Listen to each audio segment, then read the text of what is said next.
না আপনাদের সদিচ্ছা কেন দর্শনগুলোকে ঠেকাতে পারলো না? তারা বলছে আমাদের সদিচ্ছা কেন দর্শনগুলোকে ঠেকাতে পারলো না। আমি তাদের পাল্টা প্রশ্ন করছি, তাদের সামাজিক উত্তর দিচ্ছি। আমি আগে প্রশ্নটি করে নেই, তাদের সামাজিক আন্দোলন কেন পারেনি সেটিকে বন্ধ করতে। মাদ্রাসা ছাত্র বিএস কলেজ ছাত্রীদের হাড্ডাহাড্ডি লড়াইয়ের আজকে দ্বিতীয় নম্বর পর্ব। আপনার গেতাতে বলছি এই পর্যন্ত যতগুলো দর্শনের বিচার হয়েছে,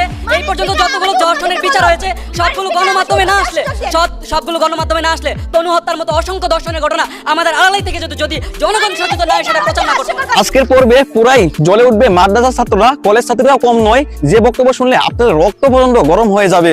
আপনার কোশ্চেন, এটা তো বায়োলজি ক্লাস, আপনি আমাকে কোশ্চেনটা করেন।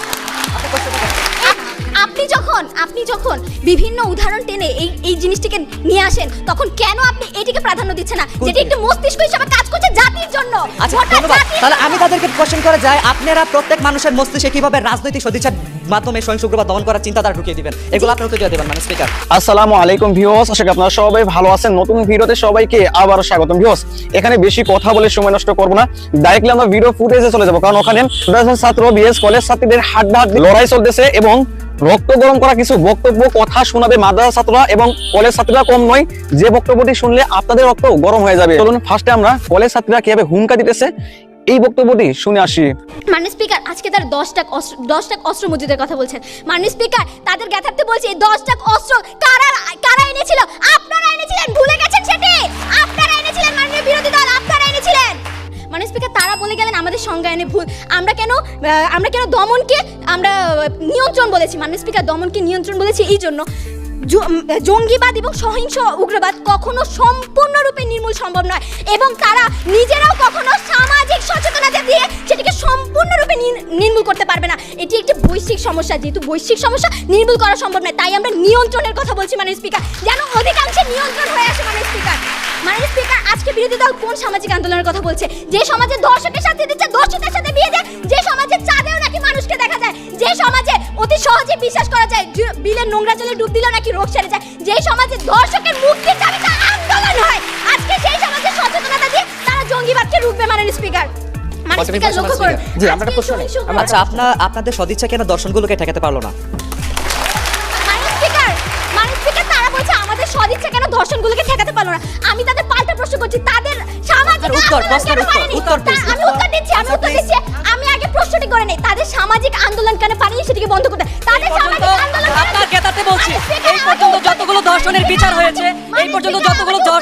হয়েছে, সবগুলো গণমাধ্যমে না আসলে তনু হত্যার মতো অসংখ্য দর্শনের ঘটনা আমাদের আড়ালাই থেকে যদি জনগণ সচেতন নয় সেটা প্রচার না করছে। এই কথাটাই বলছি। আজকে এই যে এত শতাধিক মিডিয়া চলছে, শতাধিক টিভি চ্যানেল আছে, মাননীয় স্পিকার, এই সদিচ্ছাটি কার ছিল? এটি সদিচ্ছাটি ছিল প্রধানমন্ত্রী শেখ হাসিনা। না হলে মাননীয় স্পিকার শুধু বিটিভি থাকতো, আর কোনো টিভি চ্যানেল থাকতো না। মাননীয় স্পিকার, এখন তারা বলছেন যে তারা কি বলে গেলেন? মাননীয় স্পিকার, সামাজিক আমাদের রাজনৈতিক সদিচ্ছা কেন সেটি দমন করতে পারেনি ধর্ষণগুলোকে। মাননীয় স্পিকার, দমন করতে পারেনি, তাদের সামাজিক আন্দোলনও পারেনি। তাদের সামাজিক আন্দোলন ধর্ষকের মুক্তির দাবিতে হয় মাননীয় স্পিকার, সেখানে আমরা তো তাও বিচার করছি। মাননীয় স্পিকার, লক্ষ্য করুন, আজকে এই সহিংস উগ্রবাদ জঙ্গিবাদ কোনো সামাজিক কোনো ব্যাপার না, এটি একটি বৈশ্বিক সমস্যা। এখন মাননীয় স্পিকার, এই বৈশ্বিক সমস্যাকে আমরা কিভাবে মোকাবেলা করব? বৈশ্বিক সমস্যা আন্তর্জাতিক চাপ প্রয়োগ করে মোকাবেলা। ভিউয়ার্স, ভিডিওটা স্কিপ না করে ফুললি দেখতে থাকুন, সামনে কিন্তু আগুন লেগে যাবে। সন্ত্রাসবাদ জঙ্গিবাদ মোকাবেলায় বাংলাদেশের পাশে আছে যুক্তরাষ্ট্র। মাননীয় স্পিকার, শুধু তাই নয়, চীন, ভারত বাংলাদেশকে সহযোগিতা করবে। ঠিক এই জায়গাটিতে মাননীয় স্পিকার আমরা কিভাবে সামাজিক আন্দোলন দিয়ে এই বৈশ্বিক সমস্যাটি দূরীভূত করব তারা আজকে যেন বলে যায়। মাননীয় স্পিকার, আমরা আসি সহিংস উগ্রবাদের কিছু কারণের দিকে। একজন বেকার যখন কোনো কাজ না পেয়ে নিজের চাহিদাগুলো পূরণ করতে চায়, তখন কিন্তু সহিংস উগ্রবাদের সে জড়িয়ে পড়ে। 500 টাকার বিনিময়ে সে কিন্তু নানা ধরনের সহিংস কর্মকাণ্ডে জড়িয়ে পড়তে পারে। তার কারণে মাননীয় স্পিকার, আমাদের আওয়ামী লীগ তাদের একাদশ জাতীয় সংসদ নির্বাচনে ইশতেহারে অঙ্গীকার করেছে তারা দেশের বেকারের হার 13% নামিয়ে আনবে। মাননীয় স্পিকার, শুধু তাই নয়, তারা বিভিন্ন ধরনের প্রকল্প নিয়েছে, একটি বাড়ি একটি খামার এবং ঋণ সুবিধা সহ অন্যান্য আরো প্রকল্প। মাননীয় স্পিকার, লক্ষ্য করুন, গত 18 জুন ডিবেট ফর ডেমোক্রেসি সম্প্রীতি মানুষের জন্য ফাউন্ডেশন আয়োজনে সহিংস উগ্রবাদ প্রতিরোধ এবং আন্তঃধর্মীয় সম্প্রীতি সংলাপে সহিংস উগ্রবাদ প্রতিরোধে 10টি সুপারিশ করা হয়। এর মধ্যে দ্বিতীয়টি ছিল সরকারকে অন্যান্য রাজনৈতিক দলগুলো থেকে সহিংস উগ্রবাদ ও জঙ্গিবাদ পৃষ্ঠপোষকতায় ঐকমত্য ভিত্তিতে কৌশল ঠিক করা, আইএসের পৃষ্ঠপোষকতায় জঙ্গিদের পরাশক্তি সম্পন্ন দেশগুলোকে সম্পৃক্ততা বন্ধ করা এবং রাজনৈতিক চাপ এবং আন্তর্জাতিক চাপ প্রয়োগ করা। এই আন্তর্জাতিক চাপ প্রয়োগ করা কিভাবে শেষ করতে হবে। সঠিক বিবেচনা বলতে চাই, যে সভ্যতার সহিংস উগ্রবাদের আধার খননে আবছা ছিল এতকাল, তাকে সঠিক আলোর পথ দেখাতে ক্রমেই প্রয়োজন রাজনৈতিক সদিচ্ছা। তার আজকের প্রস্তাবটি যেন সর্বসম্মত গৃহীত হয়।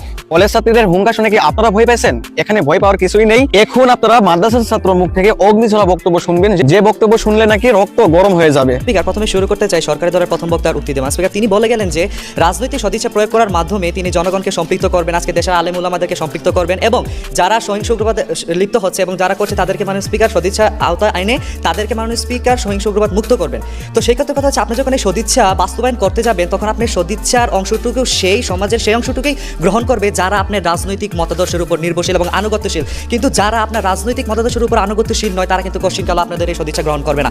মাননীয় স্পিকার, আজকে সরকারি দলের দ্বিতীয় বক্তাকে কোয়েশ্চেন করেছিলাম যে রাজনৈতিক সদিচ্ছা এবং রাজনৈতিক দায়িত্ববোধের ব্যাপারে, তিনি কিন্তু সঠিক উত্তর দিতে ব্যর্থ হয়েছেন। মাননীয় স্পিকার, আমি আপনাকে দেখে দিয়েছি যে রাজনৈতিক সদিচ্ছা কি এবং রাজনৈতিক দায়িত্ববোধ কি। মাননীয় স্পিকার, জনগণের জন্য বাজেট প্রণয়ন করা এটা হচ্ছে সরকারের দায়িত্ব কর্তব্য, এবং বাজেট থেকে টাকা লুট না করা সেটা হচ্ছে সরকারের সদিচ্ছা। মাননীয় স্পিকার, আজকে তৃতীয় বক্তা বলে গেলেন যে বেকারত্বতার কথা, বেকারত্বতার অভাবে নাকি মাননীয় স্পিকার সহিংস উগ্রবাদ সৃষ্টি হয়েছে। তাহলে আমি তাদেরকে প্রশ্ন করতে চাই, নিব্রাস, মীর মুবাশ্বের তারা কোন ধরনের বেকারত্বের শিকার ছিল? মাননীয় স্পিকার, আমরা যদি পৃথিবীর ইতিহাসের দিকে লক্ষ্য করি তাহলে কিন্তু আমরা দেখতে চাই মাননীয় স্পিকার যুগে যুগে কিন্তু মাননীয় স্পিকার শান্তিপ্রিয় মানুষের সংখ্যা বেশি ছিল এবং এখনো আছে। কিন্তু কেন মাননীয় স্পিকার তারপরে সহিংস উগ্রবাদ পুরো পৃথিবীতে ছড়িয়ে যাচ্ছে? মাননীয় স্পিকার, ঠিক এখানে একটা গ্যাপ আছে। মাননীয় স্পিকার, কেন হচ্ছে যে একটা মাইনরিটি গ্রুপ থাকে যারা কিনা মাননীয় স্পিকার এক ধরনের আইডিওলজি বা এক ধরনের প্রক্রিয়ার মধ্যে দিয়ে যায়, এবং তারা কোন প্রক্রিয়ার মধ্যে দিয়ে যাচ্ছে, দ্যাট ইজ ক্রিটিক্যাল। মাননীয় স্পিকার, এই ক্ষেত্রে আমার আজকে দলীয় প্রধান যেই জিনিসগুলো কারণগুলো উল্লেখ করে গেছেন মাননীয় স্পিকার, সেইগুলোই কিন্তু সহিংস উগ্রবাদের দিকে মানুষকে ধাবিত করছে। মাননীয় স্পিকার, এবার একটি তুলনামূলক বিশ্লেষণ করি। মাননীয় স্পিকার, 20 অগাস্ট 2017 অষ্টম জাতীয় বিতর্ক বিকাশ প্রতিযোগিতা চূড়ান্ত পর্ব অনুষ্ঠানে আমাদের সাবেক পুলিশ মহাপরিদর্শক এ কে এম শহীদুল হক বলেছিলেন, জঙ্গিবাদ নির্মূল করতে এ পর্যন্ত আমরা 23টি অভিযান পরিচালনা করেছি, কিন্তু পুরোপুরি নির্মূল করতে পারেনি সামাজিক অঙ্গীকার অভাবে। তথ্যসূত্র চ্যানেল আই। ঠিক তার 1.5 বছর পর মাননীয় স্পিকার 2 মার্চ 2019 ঠিক এই মঞ্চে আজকে আমাদের মাননীয় প্রধান অতিথি মহোদয় বলেছিলেন, অনেক উন্নত দেশ আজকে তথ্য প্রযুক্তি কাজে লাগিয়ে কিন্তু মাননীয় স্পিকার সহিংস উগ্রবাদ দমন করতে পারেনি, যতটা সাফল্য আজকে বাংলাদেশ দেখিয়ে দিয়েছে। মাননীয় স্পিকার, তার কারণ হচ্ছে ঐক্যবদ্ধ অঙ্গীকারের কারণে মাননীয় স্পিকার আজ উগ্রবাদের শেকড় উপড়ে ফেলা সম্ভব হয়েছে। তথ্যসূত্র ডিএমপি নিউজ। মাননীয় স্পিকার, আমরা একটা প্রশ্ন নেই। আচ্ছা, আপনি আপনার হিউম্যান বডির কোন জায়গাটিকে বেশি প্রাধান্য দিবেন, হাত পা নাকি মস্তিষ্ক? মাননীয় স্পিকার, আজকে মস্তিষ্ক হচ্ছে রাজনৈতিক সদিচ্ছা, সেটি তাকে বুঝতে হবে। আপনি কি এই জায়গায় আজকে মস্তিষ্ক হচ্ছে রাজনৈতিক আপনার সদিচ্ছা। কোশ্চেন, এটা তো বায়োলজি ক্লাস, আপনি আমাকে কোশ্চেনটা করেন। এই যে আপনি যখন বিভিন্ন উদাহরণ টেনে এই জিনিসটিকে নিয়ে আসেন, তখন কেন আপনি এটিকে প্রাধান্য দিচ্ছেন না, যেটি একটি মস্তিষ্ক হিসেবে কাজ করছে জাতির জন্য? আচ্ছা, গোটা ধন্যবাদ। জাতির তাহলে জন্য। আমি তাদেরকে কোশ্চেন করে যাই, আপনারা প্রত্যেক মানুষের মস্তিষ্কে কিভাবে রাজনৈতিক সদিচ্ছার মাধ্যমে সহিংস উগ্রবাদ দমন করার চিন্তাধারা ঢুকিয়ে দিবেন, এগুলো আপনি উত্তর দিয়ে দেবেন। মাননীয় স্পিকার, পরিশেষে আজকে যদি সরকারি দলকে কোয়েশ্চেন করি, যে সরকারি দল এই যে ধর্মীয় উন্মাদনা, সাম্প্রদায়িকতা এবং উগ্রবাদ যে হয়েই চলেছে, এগুলো আপনারা কিভাবে শুধুমাত্র রাজনৈতিক সদিচ্ছার মাধ্যমে দমন করবেন? হয়তো উত্তর বলবেন, হজরত, যে দেশে রাজনীতি সদিচ্ছার আশ্রয় নিয়ে বালিশের মূল্য 1320 টাকা এবং তা বাহনের মূল্য 720 টাকা পর্যন্ত করা যায়, সে দেশে রাজনীতি সদিচ্ছার মাধ্যমে সব কিছু সম্ভব। মাননীয় স্পিকার, আজকে আমি তাদেরকে আরো স্পষ্ট করে বলে যাই, তিনি আজকে মস্তিষ্কের কথা বলেন। ঠিক আছে, আপনারা প্রত্যেক সমাজের ঘরে ঘরে গিয়ে রাজনৈতিক সদিচ্ছা দিয়ে মস্তিষ্ক ক্লিন করে তাদেরকে সহিংস উগ্রবাদ মুক্ত করেন। মাদ্রাসা ছাত্ররাও কিন্তু কম নয়, তারাও কিন্তু দেখিয়ে দিলেন। কলেজ ছাত্রীরা প্রথমত অনেকটাই লাফালাফি করতেছিল, শেষ পর্যন্ত কিন্তু মাদ্রাসা ছাত্ররা জয়ী হয়ে গেলেন। ভিউয়ার্স, এই বিতর্ক অনুষ্ঠানগুলো আপনাদের কাছে কেমন লাগছে অবশ্যই কমেন্ট করে জানাতে ভুলবেন না। এর 3 নম্বর পার্টে আরো ভয়ানক কিছু বক্তব্য আপনাদের মাঝে নিয়ে আসবো, যে বক্তব্যগুলো শুনলে আপনাদের রক্ত গরম হয়ে যাবে। যদি 3 নম্বর পার্ট দেখতে চান অবশ্যই চ্যানেলটিকে সাবস্ক্রাইব করে পাশে থাকা বেল আইকনটি ক্লিক করে রাখুন।